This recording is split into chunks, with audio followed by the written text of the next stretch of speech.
الحمد لله الذي أنزل على عبده الكتاب ولم يجعل له عوجا تبارك الذي جعل في السماء بروجا وجعل فيها سراجا وقمرا منيرا وأشهد أن لا إله إلا الله وحده لا شريك له وأشهد أن سيدنا ومولانا محمدا عبده ورسوله أما بعد فأعوذ بالله من الشيطان الرجيم بسم الله الرحمن الرحيم لقد جاءكم رسول من أنفسكم عزيز عليه ما عنتم حريص عليكم بالمؤمنين رؤوف رحيم صدق الله مولانا العظيم مولاي صل وسلم دائما أبدا على حبيبك خير الخلق كلهم. قابل احترام بزرگوں اور عزیز دوستو،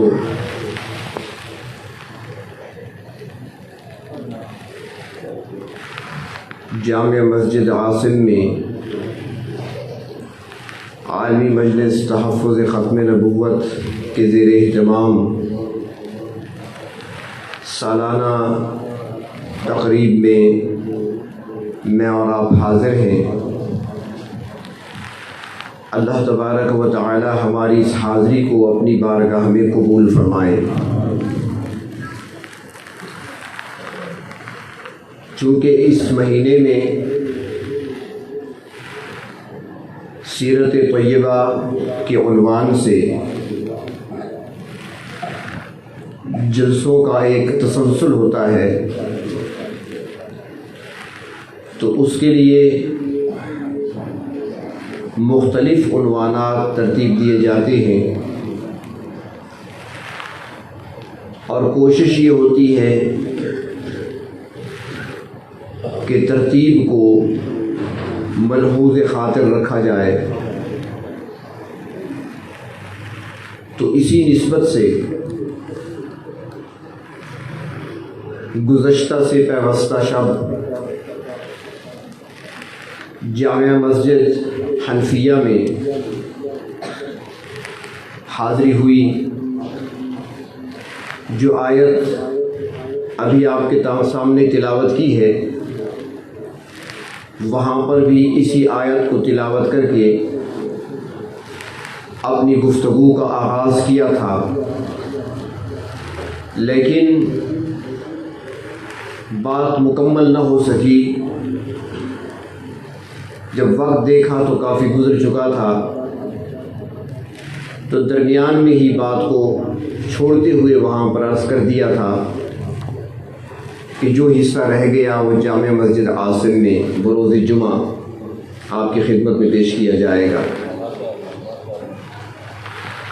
تو اسی عنوان کو مکمل کرنے کی کوشش کریں گے، اور آپ نے کچھ یاد کر کے جانا ہے. تمہید کے طور پر اور ربط کے لیے ابتدا سے کچھ عرض کر دیتا ہوں جو وہاں پہ میں نے عرض کیا، تاکہ ایک ربط قائم رہے. اللہ تبارک و تعالی اس آیت کریمہ میں فرماتے ہیں لقد جاءکم رسول من انفسکم، البتہ تحقیق آ گئے تمہارے پاس رسول تم ہی میں سے. خطاب ہے عرب کو، مکہ والوں کو، اور نبی اکرم صلی اللہ علیہ وسلم کی ولادت ہوئی مکہ میں، عرب کے اندر. عرب ہی کے قبیلے قریش کے فرد ہیں، بنو ہاشم آپ کا خاندان ہے. عبداللہ آپ کے والد محترم ہیں، عبد المطلب آپ کے دادا ہیں، ابو طالب آپ کے چچا ہیں، حضرت آمنہ آپ کی والدہ ہیں اور حضرت وہب آپ کے نانا ہیں، تو انہی میں سے تو فرمایا کہ تمہارے پاس رسول آ گئے من انفسکم، جو کہ تم ہی میں سے ہیں۔ یہ ایک توجہ آپ کی میری طرف رہے، آنے جانے والوں کو نہ دیکھیں، بات بڑی اہم ہے اور اس کا تعلق عقیدے سے ہے۔ فرمایا لقد جاءکم رسول من انفسکم، آ گئے تمہارے پاس رسول تم ہی میں سے۔ فرماتے ہیں کہ یہ لفظ جو یہاں پہ آیا ہے انفسکم، اس کی ایک دوسری قرات بھی ہے۔ قرآن حکیم کئی قراتوں میں نازل ہوا، اس کی ایک قرات اور بھی ہے، اور وہ ہے من انفسکم، انفسکم تم ہی میں سے، اور انفسکم تم میں سے لطافت میں زیادہ ہے، کہیں زیادہ ہے۔ تو اس کا ترجمہ وہاں پہ جو ہوا وہ یہ تھا کہ میں نے اپنے رسول بھیجے، اللہ فرماتی ہیں رسول میں نے بھیجا یا تمہارے پاس رسول آ گئے، تم ہی میں سے ہیں مگر تم جیسے نہیں ہیں، تم میں سے ہیں پر تم جیسے نہیں ہیں۔ سمجھنا آسان ہے، مثال عرض کرتا ہوں جلدی سمجھ جائیں گے کہ ہم میں سے ہیں اور ہم میں سے نہیں، ہم جیسے نہیں ہیں کیسے ہو سکتا ہے؟ زمزم کیا ہے؟ پانی ہے نا، زمزم پانی ہے نا۔ آپ کو شک ہے میرے خیال، کبھی نہیں پیا آپ نے زمزم؟ نہیں پیا، دیکھا ہے پانی ہے یا کچھ اور ہے؟ شکل میں، رنگ میں، دیکھنے میں، ذائقے میں، پینے میں پانی ہے نا۔ اور جو یہاں ہمارے کولر میں رکھا ہے یہ کیا ہے؟ جس سے ہم وضو بناتے ہیں وہ کیا ہے؟ جو ہینڈ پمپ کے ذریعے سے نکلتا ہے وہ کیا ہے؟ جو ہمارا واٹر مشین نکالتی ہے بورنگ کے ذریعے سے نکلتا ہے وہ کیا ہے؟ دریا میں بہنے والا کیا ہے؟ نہروں میں بہنے والا کیا ہے؟ سارا پانی ہے۔ لیکن آپ میں سے کوئی ایسا ہے جو کہہ سکے کہ زمزم بھی ایسا پانی ہے؟ ہر بندہ پکار اٹھے گا کہ زمزم ہے پانی، لیکن پانی جیسا نہیں ہے۔ اللہ فرماتی ہے نبی تم میں سے ہیں مگر تم جیسے نہیں ہیں۔ دنیا میں بڑے قیمتی پتھر بھی ہیں، ہلکے بھی ہیں، کالے بھی ہیں، سبز بھی ہے، سرخ بھی ہیں، یاقوت بھی ہے، مرجان بھی ہے، عقیق بھی ہے۔ آپ کو نام زیادہ آتے ہوں گے، آپ پہنتے ہیں انگوٹھیوں میں، ہمیں نام نہیں آتے زیادہ، تو کوئی انگوٹھیوں میں پہنے جاتے ہیں، کئی ایسے ہیں جن کے کشتے بنائے جاتے ہیں، کھایا جاتا ہے، کھلایا جاتا ہے، کوئی ایسے ہیں جو فرش کے طور پہ لگائے جاتے ہیں، سنگ مرمر ہے، دیواروں پہ لگائی جاتی ہیں، سلیٹیں آج کل بن رہی ہیں دیواروں پہ لگائی جاتی ہیں۔ کئی قسم کے پتھر، قیمتی پتھر بھی ہیں، کم قیمت بھی ہیں، سارے پتھر ہیں، لیکن ایک وہ بھی ہے جو بیت اللہ کی دیوار کے کونے میں لگا ہوا جس کو حجر اسود کہتے ہیں، وہ بھی پتھر ہے، پتھر ہے اور کچھ نہیں۔ لیکن کوئی کہہ سکتا ہے کہ وہ پتھر ان پتھروں جیسا ہے؟ کوئی نہیں کہہ سکتا۔ کہ ہر کوئی یہی جواب دے گا کہ حجر اسود ہے پتھر لیکن پتھروں جیسا نہیں ہے۔ میرے نبی تم میں سے ہیں مگر تم جیسے نہیں ہیں۔ اس عنوان پہ گفتگو ہو چکی ہے وہاں پر کافی، اور آج کل تو آسان ہے، اس کو دیکھا جا سکتا ہے یوٹیوب پر، فیس بک پر، اور سارے ساتھی جو ہے وہ ہماری غیر موجودگی میں دیکھیں یہ کام ہو رہا ہے، ہمیں پتہ بھی نہیں ہوتا، وہاں ہم گھر بعد میں پہنچتے ہیں، بات ہماری پہلے پہنچ چکی ہوتی ہے۔ تو بہر طور میں عرض کر رہا تھا، یہ پہلا حصہ وہاں پر عرض کر دیا تھا۔ اگلا حصہ اللہ تعالیٰ فرماتے ہیں کہ وہ کیسے پیغمبر ہیں۔ عزیز علیہ ما عنتم، تمہاری تکلیف، تمہارا مشقت میں پڑنا ان پر گراں گزرتا ہے۔ وہ تم سے محبت اتنی کرتے ہیں کہ تمہارا تکلیف میں، مشقت میں آنا، فرمایا کہ میرے نبی پہ گراں گزرتا ہے۔ ایک صحابی آئے، اللہ کے محبوب صلی اللہ علیہ وسلم سے ہاتھ ملا، جب آپ نے مصافحہ فرمایا تو اس کے ہاتھ بڑے کھردرے تھے، سخت ہاتھ تھے۔ اللہ کے رسول نے اس کے سخت کھردرے ہاتھوں کو دیکھا تو انہیں چوم لیا۔ پیار ہے نا، اسی کو محبت کہتے ہیں، اسی کو شفقت کہتے ہیں۔ ان کے ہاتھوں کو چوم لیا۔ کیا کرتے ہو، تمہارے ہاتھ اتنے سخت کیوں ہیں؟ عرض کی آقا مزدوری کرتا ہوں، گھر والوں کے رزق کی حلال کماتا ہوں، محنت مزدوری کی وجہ سے میرے ہاتھوں میں یہ سختی آ گئی۔ اللہ کے رسول کو اتنا پیار آیا، فرمایا الکاسب حبیب اللہ، ہاتھ سے محنت کر کے کمانے والا اللہ کا دوست ہے۔ عزیز علیہ ما عنتم، فرمایا کہ جو تمہیں کوئی مشقت کا کام کرنا پڑے تو میرے پیغمبر وہ ہیں کہ ان کو تکلیف ہوتی ہے، ان پہ گراں گزرتا ہے تمہارا مشقت میں پڑنا۔ یہی تو وجہ ہے کہ جب غزوہ خندق کے موقع پر کھانے کو کچھ نہیں مل رہا تھا اور محنت کا کام تھا، کھدائی کا کام تھا، کھدائی بھی کی جا رہی ہے، مٹی نکالی جا رہی ہے، دور پھینکا جا رہا ہے، بڑی بڑی چٹانیں آ رہی ہیں، پتھر آ رہے ہیں، ان کو توڑا جا رہا ہے، مسلسل محنت اور مشقت کا کام، اور ساتھ یہ کہ کھانے کو بھی کچھ نہیں ملا۔ بھوک کی وجہ سے صحابہ کرام نے اپنے پیٹوں پر پتھر باندھ رکھے تھے، اور نبی اکرم صلی اللہ علیہ وسلم نے اپنے مبارک پیٹ پر 2 پتھر باندھے ہوئے تھے۔ اس دوران ایک صحابی ہیں حضرت جابر رضی اللہ تعالیٰ عنہ، انہوں نے جب یہ حالت دیکھی تو گھر گئے، بیوی سے کہنے لگے کہ اللہ کے محبوب صلی اللہ علیہ وسلم بھوکے ہیں کئی دنوں سے، صحابہ بھی بھوکے ہیں، سارے بھوکے ہیں، کھانے کو کچھ نہیں مل رہا، کام مشقت کا ہے، اور اللہ کے رسول صلی اللہ علیہ وسلم مسلسل ان کے ساتھ کام میں شریک ہیں، کام کر رہے ہیں، گھر میں کچھ ہے نہیں تاکہ آپ کی دعوت کی جائے، سب کو تو نہیں کھلا سکتے لیکن اللہ کے محبوب کو تو کچھ کھلا دیں۔ بیوی کہتی ہے یہ بکری کا چھوٹا سا بچہ ہے، آپ اس کو ذبح کریں، اور تھوڑا سا آٹا ہے، تھوڑے سے جو پڑے ہیں یا گندم پڑی ہے، انہوں نے پیستی ہوں چکی میں، آٹا گوندھ کر روٹیاں بناتی ہوں، چند ایک بندوں کے لیے کھانا تیار ہو سکتا ہے۔ آپ ایسے کریں کہ اللہ کے محبوب صلی اللہ علیہ وسلم کی خدمت میں چلے جائیں اور ان سے عرض کر دیں کہ آپ تشریف لے آئیں، 2 4 5 بندے اپنے ساتھ اور بھی لے آئیں، اور چھپ کر کہنا، کان میں بات کہنا، باقیوں کو پتہ نہ چلے کھانا اتنا نہیں ہے، کیونکہ صحابہ کرام کی تعداد تو ہزاروں میں ہے، 1 2 تو نہیں تھی، ہزاروں تھے۔ اب وہ حضرت جابر آتی ہیں، اللہ کے رسول صلی اللہ علیہ وسلم کے کان میں آ کر کہتی ہیں یا رسول اللہ صلی اللہ علیہ وسلم، چھوٹا سا بکری کا بچہ تھا، اسے ذبح کیا، سالن بنایا، کچھ جو یا گندم پڑی تھی اس کو پیسا چکی پر، آٹا گوندھا اور روٹی بنائی، چند ایک روٹیاں بن گئی ہیں، لہٰذا آپ تشریف لے آئیں، 2 4 بندے اور بھی اپنے ساتھ لے آئیں، اور تھوڑا سا کھانا ہے وہ آپ قبول کر لیں۔ اللہ کے رسول نے سن لیا، فرمایا بلال، جی حاضر ہوں حضور، فرمایا اعلان کر دو جابر کے گھر کھانا ہے، سارے چلو، سارے چلو۔ عزیز علیہ ما عنتم، تمہارا مشقت میں ہونا ان کو برداشت نہیں ہوتا، فرمایا میں تو کھاؤں، میرے صحابہ بھوکے رہ جائیں، اگر میرے پیٹ پہ پتھر باندھا ہوا ہے تو ان کے پیٹوں پہ پتھر بندھے ہوئے ہیں، سارے چلو۔ حضرت جابر نے جب یہ سنا تو دوڑ لگا دی گھر کی طرف، جا کر اپنی زوجہ سے کہتی ہیں بہت کام خراب ہو گیا، کیا ہوا؟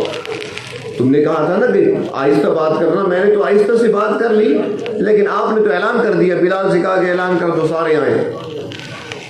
ان کی زوجہ وہ بھی تو صحابیہ تھی نا، آخر تربیت کس کی ہے، وہ کہنے لگیں جابر یہ بتاؤ کہ آپ نے کہا ہے کہ سب کو ساتھ لے آئیں یا اللہ کے رسول نے خود دعوت دی ہے؟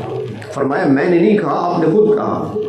تو کہنے لگی پھر آپ فکر کیوں کرتی ہیں، ہم نے تو جن کو دعوت دی تھی ان کو دی تھی، باقیوں کو دعوت اللہ کے رسول نے دی ہے، یہ کھانا پڑا ہے وہ خود میزبان جانے اور مہمان جانے۔ آپ تشریف لائے، فرمایا جابر خیال کرنا دیگچے سے تھالی نہیں ہٹانی، اور تندور پہ روٹیاں لگ رہی ہیں تو بس آٹے پر کپڑا ڈال دو اور وہاں سے آٹا لیتے جاؤ، پکاتے جاؤ۔ آپ تشریف لائے اور اللہ کا نام لے کر اپنا لعاب دہن سالن میں شامل کر لیا، آٹے میں شامل کر دیا، فرمایا تقسیم کرتے جاؤ، 10 بندے بیٹھتے جاؤ۔ ہزاروں بندوں نے کھا لیا، جب سب کھا چکے اللہ کے رسول نے فرمایا جابر اب تم گھر والے بھی کھا لینا، ہم جا رہے ہیں۔ حضرت جابر فرماتے ہیں جب میں نے دیگچے سے تھالی ہٹائی مجھے سمجھ نہیں آتی کہ سالن پہلے زیادہ تھا یا اب زیادہ ہے، گوشت بھی پڑا ہے، سالن بھی پڑا ہے، تندور میں دیکھا تو روٹیاں بھی لگی ہوئی ہیں، آٹا بھی پڑا ہے۔ عزیز علیہ ما عنتم، تمہاری تھوڑی سی مشقت بھی ان کو گوارا نہیں، وہ ان پر گراں گزرتی ہے، شاق گزرتی ہے تمہاری مشقت، اور اس لیے کہ محبت کرتے ہیں۔ وَبِالْمُؤْمِنِينَ رَءُوفٌ رَحِيمٌ، اللہ تبارک و تعالیٰ نے اپنے 2 صفاتی نام عطا فرمائے اپنے محبوب کو، رعوف اور رحیم، مہربان بھی ہیں اور شفقت کرنے والے ہیں۔ انبیاء علیہ السلام دنیا میں تشریف لائے، اپنی امتوں کو، اپنی قوموں کو نصیحت کرتے رہے، سمجھاتے رہے، دعوت دیتے رہے، کلمہ توحید سمجھاتے رہے، اپنی رسالت کا پرچار کرتے رہے، اللہ کا پیغام ان تک پہنچاتے رہے، دن رات لگے رہے، لیکن جب قوم نے نہیں مانا اور سالہ سال گزر گئے، اللہ کے نبیوں نے دیکھا ہماری بات مانی نہیں جا رہی، تو حضرت نوح علیہ السلام بھی تھک گئے، جب تو ہاتھ اٹھائے. رب لا تذر علی الارض من الکافرین دیارا، اے پروردگار اب زمین پر ایک بھی کافر کو زندہ نہ چھوڑنا. یہ ایمان نہیں لاتے، دوسروں کے لیے رکاوٹ بنے ہوئے ہیں، اب ان کو نیست و نابود کر دیجیے. اور پیغمبر آتے ہیں، وہ دعوت دیتے ہوئے تبلیغ کرتے کرتے آخر میں کہتے ہیں ربنا افتح بیننا و بین قومنا بالحق، اے پروردگار بس اب ہمارے درمیان فیصلہ کر دیجیے.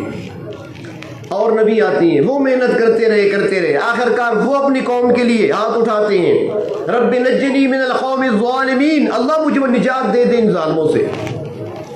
اللہ کے محبوب تشریف لاتے ہیں اور آپ خود فرماتے ہیں کسی نبی کو اتنا نہیں ستایا گیا جو مجھے ستایا گیا، سب سے زیادہ ستائے گئے، لیکن جب آئے دعوت دیتے رہے اور آخر میں جب آپ کا جسم مبارک لہو لہان تھا، آپ کے مبارک جوتے آپ کے مبارک پاؤں کے ساتھ چپ گئے تھے، جدا نہیں ہو رہے تھے، خون جم گیا تھا، مارا گیا تھا پتھروں سے آپ کو، اور فرشتہ بھی وہاں پر سامنے کھڑا ہے پہاڑوں پر نگران، اجازت دیجئے دونوں پہاڑوں کو ملا کر ان کا قیمہ بنا دیا جائے. آپ یہ نہیں فرماتے رب نجنی من القوم الظالمین، آپ یہ نہیں فرماتے رب لا تذر علی الارض من الکافرین دیارا، آپ یہ نہیں فرماتے ربنا افتح بیننا و بین قومنا بالحق، یہ نہیں فرماتے. آپ نے فرشتے سے کہا ہٹ جاؤ سامنے سے، میرا اور میرے رب کا معاملہ ہے.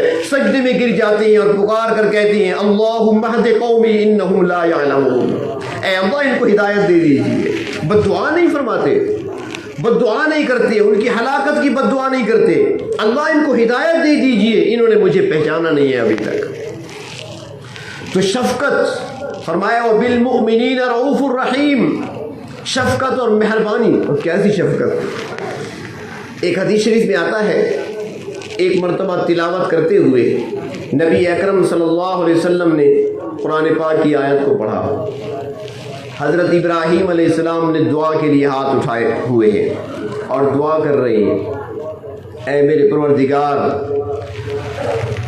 فمن تبعنی فانہ منی، اے میرے رب جو میری اتباع کرے، میری بات مان لے، میری پیروی کرے وہ مجھ میں سے ہے. میری دعائیں اس کے لیے، میری محبتیں اس کے لیے، میری شفقتیں اس کے لیے. ومن عصانی، اور جو میری نافرمانی کرے، میری بات نہ مانے، فإنک غفور الرحیم، اے پروردگار آپ بخشنے والے مہربان ہیں، آپ کی مرضی ہے چاہے تو بخش دے چاہے سزا دے، آپ کی مرضی. اللہ کے حوالے کر دیا. جو میری بات مان لے وہ میرا ہے، جو مان ہی نہیں رہا وہ میرا نہیں. ابراہیم علیہ السلام کی دعا کو اللہ کے محبوب نے پڑھا. آگے دیکھا تو عیسیٰ علیہ السلام کی دعا آ گئی. عیسیٰ علیہ السلام کیا کہتے ہیں؟ وہ دعا کرتے ہیں اے میرے پروردگار ان تعذبہم فانہم عبادک، اگر آپ ان کو سزا دینا چاہیں، عذاب دینا چاہیں تو آپ کے اپنے بندے ہیں. اگر آپ ان کو عذاب دینا چاہیں تو آپ کے بندے ہیں.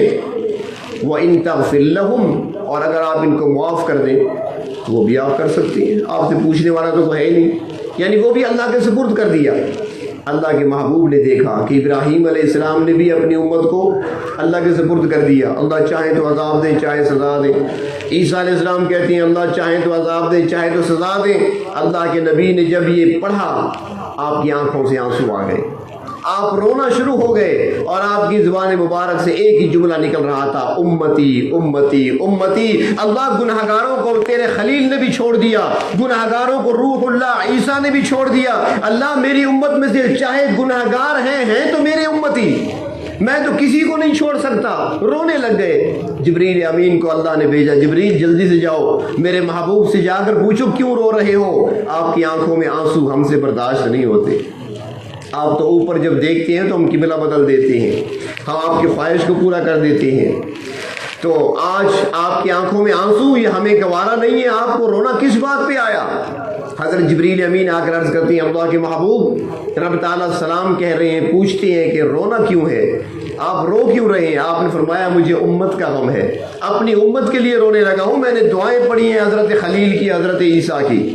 جبریل امین نے عرض کیا پروردگار عالم فرما رہے ہیں محبوب آپ آنسو پوچھ لیں، آپ روئیں نہیں، ہم امت کے معاملے میں آپ کو راضی کر دیں گے. امت کے معاملے میں ہم آپ کو راضی کر دیں گے. صحابہ بھی بڑے عجیب تھے. ایک صحابی نے پوچھ لیا یا رسول اللہ صلی اللہ علیہ وسلم آپ کب راضی ہوں گے؟ اللہ نے فرمایا نا کہ ہم آپ کو راضی کر دیں گے. ایک نے سوال کر دیا کہ آپ پھر کب راضی ہوں گے؟ آپ نے فرمایا جب تک میرا ایک امتی بھی جہنم میں ہوگا میں راضی نہیں ہوگا. جب تک میں ساری امت کو جنت میں داخل نہیں کرا لوں گا میں راضی نہیں ہوگا. ایسے محبت کرنے والے پیغمبر فرمایا بالمؤمنین رؤوف الرحیم. روز قیامت ہوگا، قیامت کے دن مختلف مناظر ہوں گے. کئی مناظر بڑے ہولناک بھی ہوں گے. اللہ تبارک و تعالیٰ اس دن کی ہولناکی سے ہمیں بچا لے. تو وہاں پر لوگ پریشان ہوں گے. سورج سروں پہ ہوگا، سوا نیزے پہ. زمین تانبے کی طرح تپ رہی ہوگی. انسان پسینوں میں ڈوبے ہوئے ہوں گے. تو اس موقع پر لوگ کہیں گے کہ جلد حساب کتاب ہو جائے، لیکن ابھی تک شروع نہیں ہو رہا. کس سے کہیں؟ کون پروردگار عالم کے سامنے عرض کرے؟ وہ تو جلال میں ہے آج. چنانچہ کہیں گے کہ اپنے باپ کے پاس چلو. اول البشر حضرت آدم علیہ السلام کے پاس چلتے ہیں. چلیں گے حضرت آدم علیہ السلام کے پاس. آپ ہمارے باپ ہیں، آپ سب سے پہلے انسان ہیں. فرشتوں کا مسجود اللہ نے آپ کو بنایا تھا، فرشتوں نے آپ کو سجدہ کیا تھا. جنت میں پہلے آپ ٹھہرے تھے. آپ اللہ کے خلیفہ ہیں زمین پر، لہذا آپ ہماری سفارش کریں. حضرت آدم علیہ السلام پکار اٹھیں گے، رب نفسی رب نفسی، میری آج اپنی جان بچ جائے بس یہی کافی. پھر وہ عرض کریں گے ہم کہاں جائیں، آپ باپ ہیں ہمارے، انسانیت کے باپ ہیں، کوئی راہ تو دکھاؤ ہمیں. وہ کہیں گے کہ آدم ثانی موجود ہیں، حضرت نوح علیہ السلام کھڑے ہیں، وہاں پر جاؤ، ان کے پاس جاؤ، ان کی کشتی میں بچ جاؤ گے، وہاں سوار ہو جاؤ. نوح علیہ السلام کے پاس آئیں گے. جب درخواست پیش کریں گے تو وہ کہیں گے رب نفسی، اے پروردگار مجھے بچا لے، بس میں خود اپنے آپ کو بچا لوں. پھر وہاں سے چلیں گے، حضرت موسیٰ علیہ السلام کے پاس آئیں گے، حضرت عیسیٰ علیہ السلام کے پاس آئیں گے، اور آخر میں حضرت عیسیٰ علیہ السلام فرمائیں گے کہ میں بتاتا ہوں جو آپ کی سفارش کر سکتے ہیں.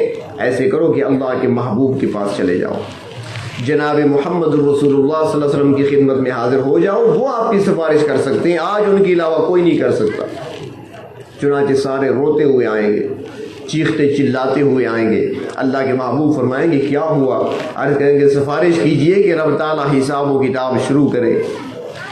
اللہ کے محبوب یہ نہیں فرمائیں گے کسی اور کے پاس چلے جاؤ. اللہ کے محبوب یہ نہیں فرمائیں گے کہ رب نفسی، بلکہ آپ فرمائیں گے ٹھیک ہے. جو ہی آپ کے پاس آئیں گے لوگ روتے چیختے ہوئے اور درخواست پیش کریں گے، اللہ کے محبوب سجدے میں گر جائیں گے. فرمایا کہ طویل سجدہ ہوگا، لمبا سجدہ ہوگا. صحابہ کرام نے پوچھا تھا یا رسول اللہ صلی اللہ علیہ وسلم سجدے میں آپ کیا پڑھیں گے؟ فرمایا ابھی تک میں بھی نہیں جانتا کہ میں کیا پڑھوں گا، لیکن میں اللہ کی ایسی حمد و ثنا بیان کروں گا جو اس سے پہلے میں نے بھی کبھی نہیں کی. اور وہ حمد و ثنا اس وقت اللہ تعالیٰ میرے قلب میں ڈالیں گے، وہ ڈالتے جائیں گے، میں زبان سے ادا کرتا جاؤں گا. اور پھر رب تعالیٰ فرمائیں گے ارفع راسک یا محمد، اے محمد صلی اللہ علیہ وسلم سر اٹھائیے، سر اٹھائیں، بس سجدہ آپ کا قبول ہو چکا ہے. سل تعطا، آپ مانگیں، سوال کریں، آپ کو دیا جائے گا. آپ سفارش کریں، آپ کی سفارش قبول کی جائے گی. سوال کریں، مانگیں. یہ نہیں کہ جو جی چاہے کر لیں، یہ مطلب نہیں ہے اس کا کہ جس کو چاہیں جنت بھیج دیں، جس کو چاہیں جہنم بھیج دیں، ایسا نہیں. سل، آپ مانگیں. کیوں کہ آپ کے لیے مانگنا بہتر ہے، میرے لیے دینا بہتر ہے. آپ مانگتے ہوئے اچھے لگتے ہیں اور میں دیتے ہوئے اچھا لگتا ہوں. آپ سے بہتر سوالی کوئی نہیں ہے، مجھ سے بڑھ کر داتا کوئی نہیں ہے. سل تعطا، آپ مانگے دیا جائے گا. ایک اور روایت میں آتا ہے کہ نبی اکرم صلی اللہ علیہ وسلم جب میزان پہ ہوں گے نا، اپنی امت کے اعمال کو تلتے ہوئے دیکھ رہے ہوں گے، تو وہاں پر آپ کے لیے ممبر لایا جائے گا. رب تعالیٰ کی طرف سے خصوصی اکرام ہوگا. ممبر لایا جائے گا کہ آپ تشریف رکھیں، بیٹھ جائیں، تھک گئے ہیں آپ. جب ممبر لایا جائے گا تو حدیث شریف میں آتا ہے کہ اللہ کے محبوب فرماتے ہیں کہ اکرام تو ہوا، رب کی طرف سے ممبر آ گیا کہ بیٹھ جائیں، لیکن میں سوچوں گا وہاں پر کہ بیٹھوں یا نہ بیٹھوں. اکرام تو رب کی طرف سے ہوا ہے، اب بیٹھنا ہے یا نہیں بیٹھنا یہ کیوں؟ فرمایا کہ خطرہ ہوگا ایسا نہ ہو کہ میں یہاں بیٹھ جاؤں ممبر پر اور ممبر اڑا کر لے جائے، جنت میں میری امت کا کیا بنے گا؟ جنت کو نہیں جا رہے، جب تک امت کا معاملہ حل نہیں ہوتا جنت نہیں جا رہے، ممبر پڑا ہے بیٹھ نہیں رہے۔ فرمایا کہ پھر سوچوں گا کہ رب تعالیٰ کی طرف سے اکرام ہے تو انکار کیسے کروں، جا کر ممبر پہ ہاتھ رکھ دوں گا، میرے پروردگار آپ نے جو اکرام فرمایا ہے میں نے قبول کر لیا، بیٹھتا نہیں ہوں، خطرہ ہے کہیں ایسا نہ ہو کہ میں جنت پہنچ جاؤں امت میری یہاں رہ جائے، جب تک میرا آخری امت بھی یہاں تک موجود ہے میں جنت نہیں جاؤں گا۔ بالمؤمنین رؤوف الرحیم عزیز علیہ ما عنتم حریص علیکم بالمؤمنین رؤوف الرحیم، وہ پیغمبر جو اپنی امت سے محبت کا یہ عالم ہے۔ ایک اور حدیث شریف میں آتا ہے، ایک مرتبہ نبی اکرم صلی اللہ علیہ وسلم گھر تشریف لائے، مسکراتے ہوئے آئے، خوشی کا عالم تھا، گھر تشریف لائے، آ کر بیٹھ گئے۔ ام المومنین حضرت عائشہ صدیقہ رضی اللہ تعالی عنہا وہاں پر موجود تھی گھر میں، وہ دیکھ رہی ہیں آپ کے چہرے مبارک پر مسکراہٹ کو دیکھ رہی ہیں، جاؤ آپ بیٹھ گئے تو حضرت ام المومنین عائشہ صدیقہ رضی اللہ تعالی عنہا عرض کرنے لگی کہ آج تو میرے لیے دل سے دعا کر لیجئے، آج میرے لیے دل سے دعا کر لیجئے۔ دعائیں تو ہوتی ہیں لیکن خوشی کا موقع تھا، تو اللہ کے رسول صلی اللہ علیہ وسلم نے دعا فرمائی، یا اللہ میری عائشہ کے اگلے پچھلے چھوٹے بڑے جان بوجھ کر کیے ہوئے غلطی سے کیے ہوئے سارے گناہوں کو معاف فرما دے۔ حضرت عائشہ صدیقہ رضی اللہ تعالیٰ عنہ اس بات پر اتنی خوش ہوئی کہ خوشی کی وجہ سے ہنسنے لگی، اور روایت میں آتا ہے کہ اتنی ہنسی کہ ہنستے ہنستے ان کا سر نبی اکرم صلی اللہ علیہ وسلم کی گود میں جا پڑا، ہنستے ہوئے خوشی کی وجہ سے۔ اللہ کے رسول دیکھ رہے ہیں، فرمایا عائشہ کیا ہوا، بہت خوشی ہو رہی ہے؟ عرض کیا آپ میرے لیے ایسی دعا کریں اور میں خوش نہ ہوں؟ فرمایا عائشہ کیا کہتی ہو، جیسی دعا میں نے تیرے لیے ابھی کی ہے نا، یہ روزانہ 5 وقت نماز کے بعد یہی دعا اپنی امت کے لیے کرتا ہوں۔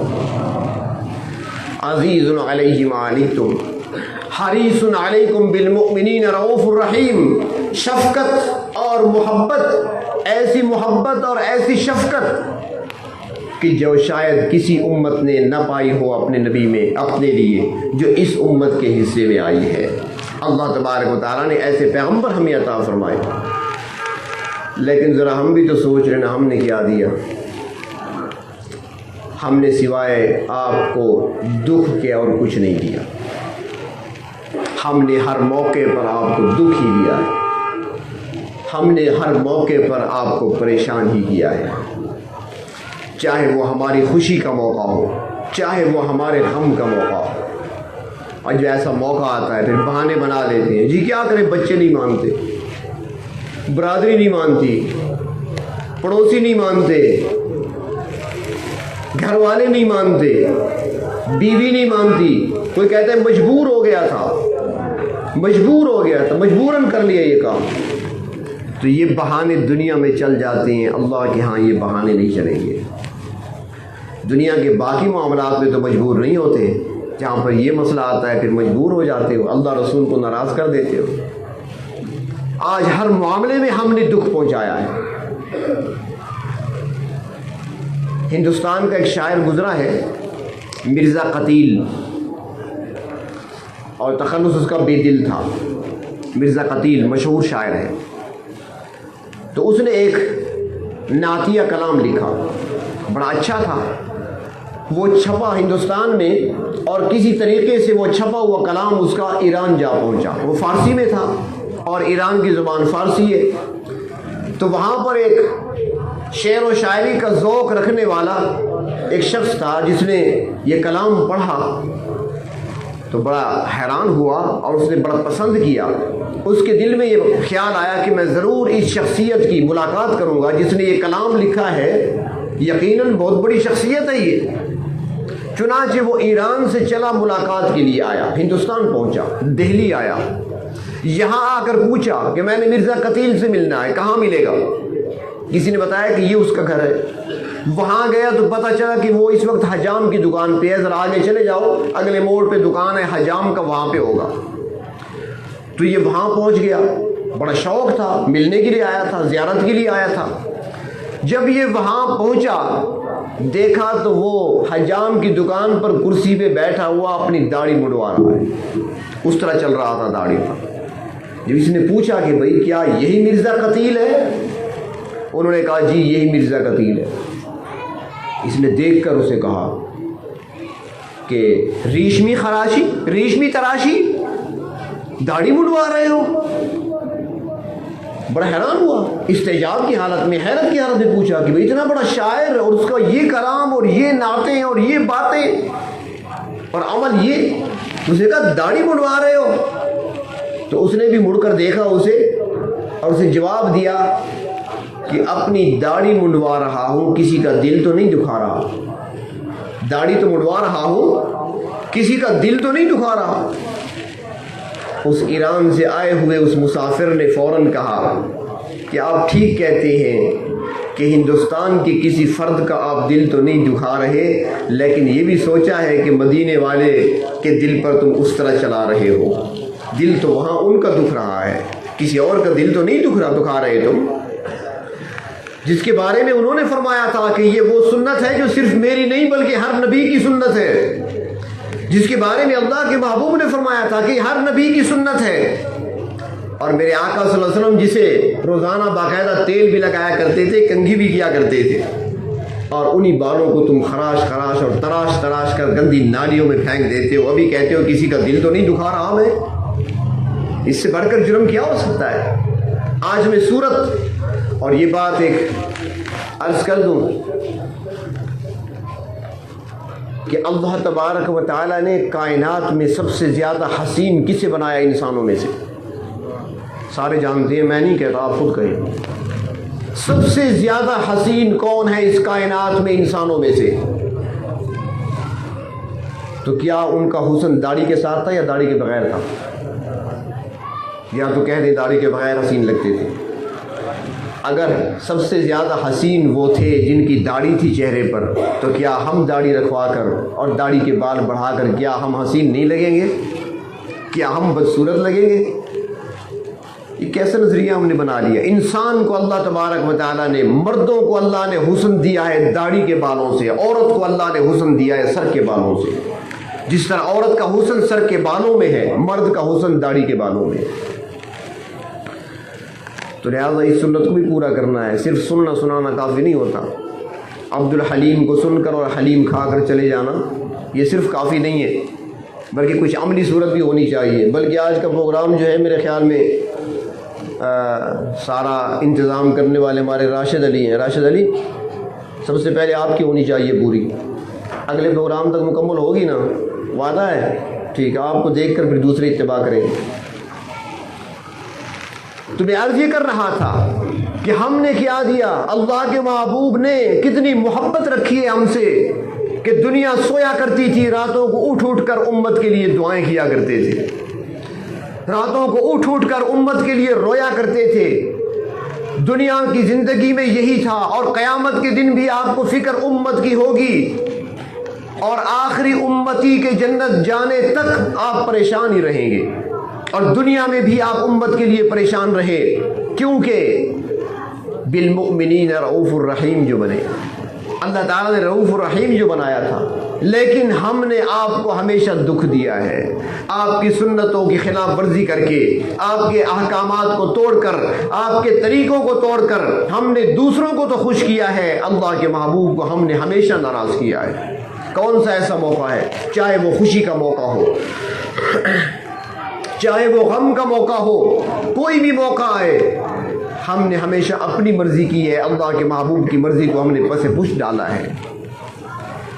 یہاں پر ایک عجیب جملہ عرض کرتا ہوں، کہیں پر دیکھا تھا کہ اللہ کے رسول صلی اللہ علیہ وسلم نے بڑے درد مندانہ انداز میں فرمایا تھا، بڑے درد کے ساتھ آپ نے فرمایا تھا، میرے امتیوں